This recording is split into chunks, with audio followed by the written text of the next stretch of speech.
Bonjour chers téléspectateurs, alors bienvenue à notre chronique Les artisans de chez nous. Alors aujourd'hui on va recevoir un artisan très particulier, c'est un concepteur de casse-tête et il s'appelle François Vachon. Bonjour Monsieur Vachon. Bonjour et merci de m'accueillir sur votre plateau. Donc vous êtes concepteur de casse-tête. Alors oui, exactement. Mais la question qui me vient à l'esprit, la première question, c'est comment on devient un concepteur de casse-tête? Je ne sais pas exactement comment on devient un concepteur de casse-tête, parce que dans mon cas, j'ai commencé à l'âge de 8 ans. Vous avez commencé à l'âge de 8 ans? Oui, à l'âge de 8 ans, je me rappelle très bien de mon premier jeu. Ça consistait en une espèce de planche sur laquelle il y avait des pièces de bois qu'il fallait tourner dans un certain ordre pour arriver à bouger la dernière. Et je me rappelle que les adultes qui l'essayaient avaient un peu de misère, alors ça m'a sûrement motivé. Mais durant toute ma jeunesse, j'ai été captivé par les mécanismes. C'est ce qui m'intéressait, entre autres les éoliennes, les métiers à tisser. J'ai construit de ces unités-là, de ces éléments-là, parce que les mécanismes de ça m'intéressaient. Mais qu'est-ce qui motive un jeune de 8 ans à concevoir des casse-têtes? Bien, à 8 ans, on m'a offert un casse-tête qui s'appelait le Cube, le Soma. C'est un jeu qui existe encore d'ailleurs, qui est fabriqué en plastique maintenant. Mais moi, j'avais reçu un jeu, un Soma en bois, et c'est un jeu que je trouvais fort intéressant. Et je me suis amusé à modifier ce casse-tête-là pour le rendre un peu plus difficile. Et je le faisais essayer aux autres et je voyais qu'il y avait de la difficulté. C'est sûrement un des éléments qui m'a motivé. Parallèlement à ça, dans la même période, j'ai reçu un coffre d'outils en bois avec des outils de base de menuiserie. Et je me suis beaucoup amusé à fabriquer des choses avec ça. Il y a un autre élément important, en fait, c'est que le cadran de mon père, son Big Ben, comme on dit, c'est un élément qui m'intéressait. Je me suis amusé souvent à le démonter, à le remonter. J'enlevais une pièce, je regardais à quoi elle sert. En remontant le cadran ne fonctionnait pas, mais pourquoi? Qu'est-ce qui ne marchait pas? Ça m'intéressait, cette mécanique du cadran était fort intéressante. Évidemment, à force de le monter, le démonter, j'ai fini par le briser. Mais ça a été pour moi très important, là, le cadran de mon père dans ma jeunesse, on peut dire. Est-ce qu'il existe une formation pour devenir un concepteur de casse-tête? Je ne pense pas qu'il existe une formation directe pour devenir un concepteur de casse-tête. Il existe des formations en informatique pour devenir concepteur de jeux vidéo.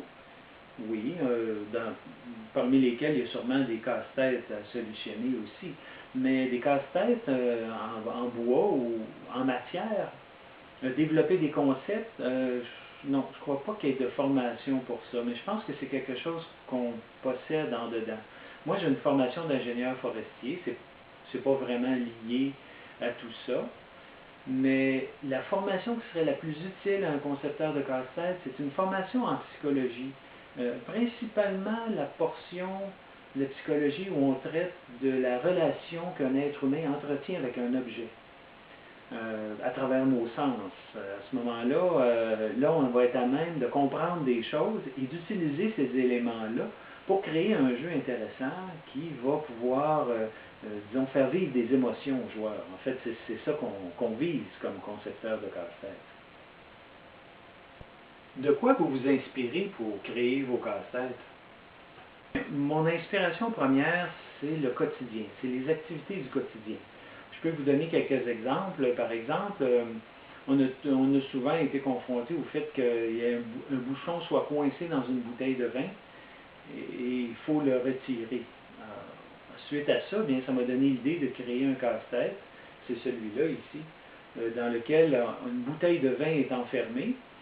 Et pour pouvoir boire le vin, il faut libérer cette bouteille du casse-tête. Alors, c'est un jeu qui est intéressant parce qu'on peut faire ça en gang, puis ça fait de l'animation autour de la table. Une autre situation qu'on a souvent vécue, une pénible situation, qui consiste à déballer un cadeau avec des mitaines de four. Suite à cette expérience, il faut le dire, traumatisante, j'ai créé un casse-tête où, pour pouvoir déballer le cadeau, bien, il faut d'abord le libérer de son casse-tête, en solutionnant le casse-tête. Un autre exemple aussi particulier, par contre, c'est que j'avais l'habitude de laisser un casse-tête sur le réservoir de la toilette pour occuper les gens. Et un de mes amis farceurs, probablement par frustration de ne pas avoir solutionné le casse-tête, a jeté le casse-tête dans la toilette et l'a flushé et l'a bouché. Donc, la fois d'après, lorsqu'il est revenu, j'avais créé un casse-tête qui consiste donc à solutionner le jeu si on veut avoir du papier de toilette. Donc, lui, c'est une forme de vengeance finalement de ma part. Il a dû solutionner le casse-tête pour avoir du papier et il n'a pas réussi, à mon plus grand plaisir d'ailleurs. Et M. Vachon, la question qui me vient par la suite, c'est est-ce qu'il vous reste des amis? Malgré tout, oui, il me reste des amis. Si vous voulez, on reviendra plus tard au casse-tête, mais j'aimerais que vous me parliez un peu de vos autres champs d'intérêt. Oui, si vous le voulez. Parmi les choses qui m'intéressent beaucoup, c'est le vélo. L'été, je fais beaucoup de vélo. J'aime parcourir notre campagne québécoise dans tous les sens. On a une belle campagne, on a un beau réseau cyclable, c'est bien intéressant. C'est reposant aussi et ça permet de changer les idées aussi, de faire de la place dans la tête pour justement se pencher sur de nouveaux casse-têtes. J'aime bien aussi aller marcher en forêt. J'ai des camps en bois rond en Abitibi et faire de la marche, du canotage, c'est pour moi un des éléments qui me passionne le plus. Être dans la nature et puis pouvoir arrêter de penser, écouter le silence que la société nous a volé, en fait, que notre civilisation moderne nous a volé. Le silence est quelque chose qui est pour moi essentiel, on pourrait dire. Alors, plusieurs fois par année, je vais en forêt, je vais m'amuser, je vais me reposer, mais je vais marcher aussi, beaucoup marcher. La marche est quelque chose qu'on n'utilise pas assez pour notre santé mentale, je dirais. Et depuis peu, je me suis intéressé aussi au bonsaï. La culture du bonsaï, c'est quelque chose qui demande de la discipline, mais c'est quelque chose qui est fort intéressant. Travailler un arbre pour en faire quelque chose qui est agréable à regarder, c'est aussi un travail sur soi-même, on peut dire. Ce qu'on va faire avec l'arbre, ce que ça va donner, c'est comme le miroir de soi-même. Et ça me permet de créer, d'une certaine manière, de sculpter quelque chose qui est vivant.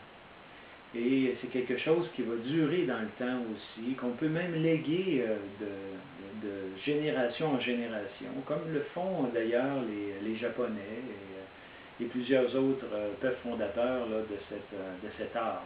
Mais c'est bien intéressant l'art du bonsaï, c'est quelque chose qui se développe au Québec là, assez rapidement là, depuis une vingtaine d'années. J'aime bien aussi jouer aux échecs, c'est un de mes jeux préférés. J'aime la stratégie dans ce jeu-là. Je trouve qu'il y a beaucoup de place à l'imagination. Et à cause de ça, bien, c'est un jeu que j'aime utiliser assez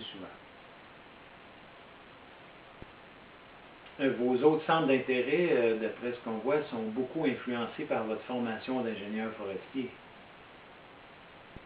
Ben, je dirais plutôt que c'est le contraire, parce que déjà très très jeune, j'ai passé beaucoup de temps à faire du vélo, beaucoup de temps à marcher en forêt. On adorait aller dans les bois là, qui environnaient la maison et je crois que c'est plutôt ça qui a motivé mon choix de carrière professionnelle. Et aussi, il faut dire que lorsque j'étais plus jeune, je me suis toujours bien intéressé aux inventions et aux personnages qui ont fait ces inventions-là. Tout ça, ça m'a toujours beaucoup passionné. J'aime beaucoup les biographies de personnes qui ont fait des inventions ou des percées majeures qui ont permis à l'humanité d'avancer. La plupart des domaines d'intérêt que j'ai font la promotion de l'imagination. J'ai beaucoup d'admiration pour l'imagination, l'imaginaire et le rêve. J'ai l'impression que sans l'imagination ou le rêve, on n'avancerait pas. on pourrait régler aucun problème.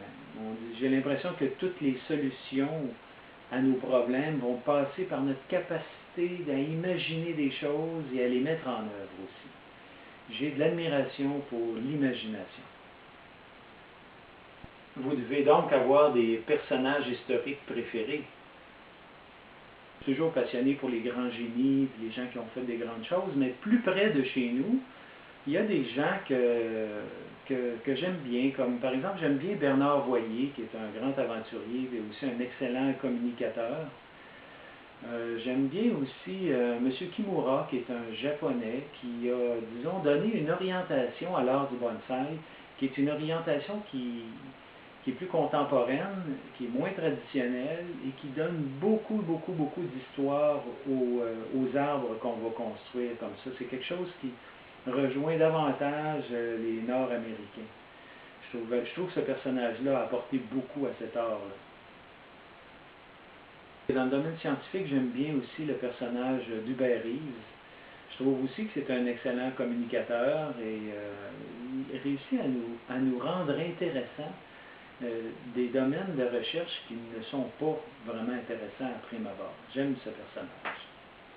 Et dans le domaine des échecs, j'ai bien aimé Bobby Fischer aussi. C'est un personnage qui avait ce don de donner une orientation différente au jeu d'échecs, une orientation qui était imprévisible, beaucoup d'imaginaire dans son jeu, et c'est pour ça que c'est devenu un personnage intéressant, je dirais, pour la plupart des joueurs d'échecs. Quel serait le casse-tête parfait selon vous? Le casse-tête parfait? Oh! Selon moi, selon ma manière de travailler, je dirais que le casse-tête parfait aurait deux mouvements, deux pièces mobiles seulement, serait très joli, facile à fabriquer, s'adresserait à tout le monde et aurait aucune pièce cachée. Oui, ça, ce serait probablement là, pour moi là, le casse-tête parfait. Est-ce que vous souhaitez un jour créer ce casse-tête? Bien sûr, j'aimerais créer ce casse-tête, c'est bien sûr, mais là, j'en suis encore très loin. Ma manière de faire les choses. En fait, j'ai créé plusieurs casse-têtes dont je suis très fier, mais il y a toujours place à l'amélioration. Et ma manière d'orienter ma recherche vise à m'approcher de ça, mais c'est le travail de toute une vie et peut-être qu'on y atteindra, peut-être qu'on ne l'atteindra jamais. C'est probablement le cas. La plupart des inventeurs sont perpétuellement insatisfaits de ce qu'ils ont fait.